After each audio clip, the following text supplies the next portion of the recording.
Salam sejahtera untuk kita semua. Assalamualaikum warahmatullahi wabarakatuh.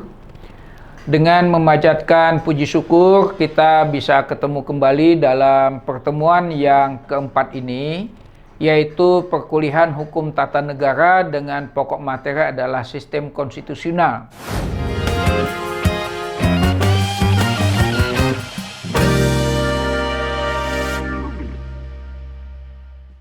Para mahasiswa sekalian yang saya hormati, mengkaji tentang sistem konstitusi ini adalah merupakan hal yang sangat penting untuk mahasiswa, apalagi Anda dipersiapkan untuk menjadi calon guru PPKN yang profesional di sekolah. Nah, oleh karena itu materi tentang konstitusi ini adalah merupakan bagian dari materi yang ada di dalam kurikulum. Konstitusi berasal dari bahasa Perancis, yaitu yang disebut dengan constituer, yang berarti membentuk. Kemudian di dalam bahasa Inggris digunakan istilah constitution, yang artinya bersama membuat atau membuat bersama.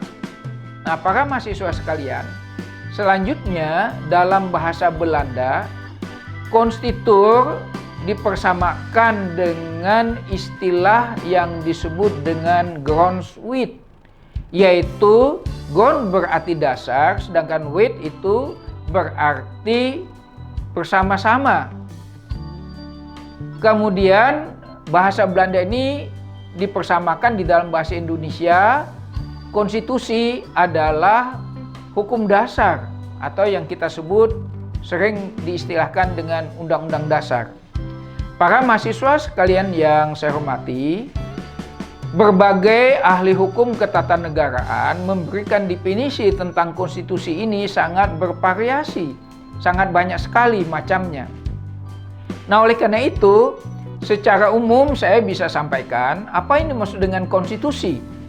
Konstitusi adalah keseluruhan peraturan-peraturan, baik yang tertulis maupun yang tidak tertulis, yang mengatur segala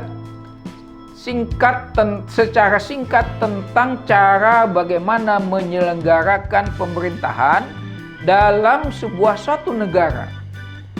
Nah, seorang akademik dari Australia, saya coba ambil pendapatnya yang disebut dengan Sir Clayton Weir. Nah, dia mengemukakan pengertian konstitusi itu adalah seluruh sistem ketatanegaraan suatu negara yang merupakan kumpulan peraturan-peraturan yang membentuk, mengatur, atau memerintah dalam pemerintahan suatu negara. Nah, para mahasiswa sekalian, dengan demikian dapat dikatakan bahwa ketika seseorang mempelajari konstitusi suatu negara, berarti dia mempelajari tata negara itu. Atau sebaliknya, ketika seseorang mempelajari sebuah tata negara dalam sebuah negara, maka dia berarti akan mempelajari konstitusi dari negara itu sendiri. Nah, saudara-saudara sekalian, pada kesempatan ini ada dua hal yang ingin saya tegaskan terkait dengan hukum tata negara di Indonesia.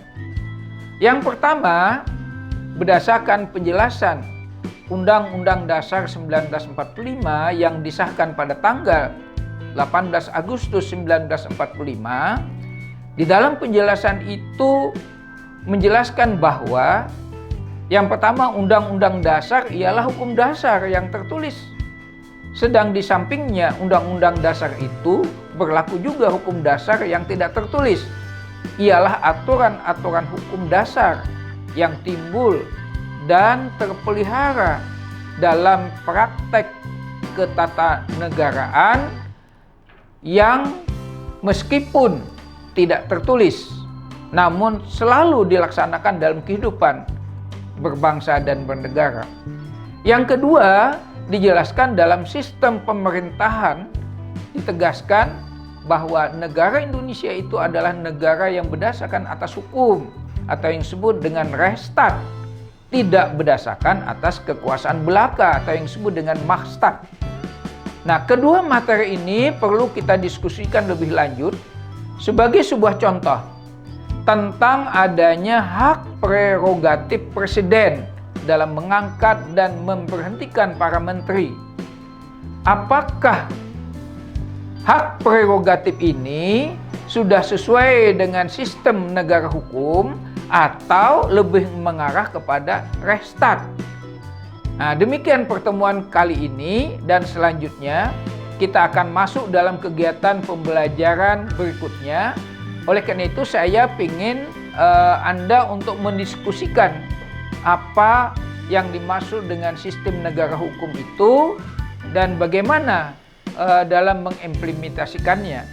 Nah, demikian para mahasiswa sekalian yang saya hormati, pertemuan kita yang keempat ini untuk kita diskusikan nanti pada pertemuan yang akan datang atau pertemuan yang kelima. Terima kasih atas perhatiannya. Saya mohon kepada para mahasiswa kalian untuk bisa memperdalam materi ini dengan menggali berbagai sumber belajar lainnya, terutama dari internet dan sebagainya. Ya, demikian. Terima kasih. Assalamualaikum warahmatullahi wabarakatuh.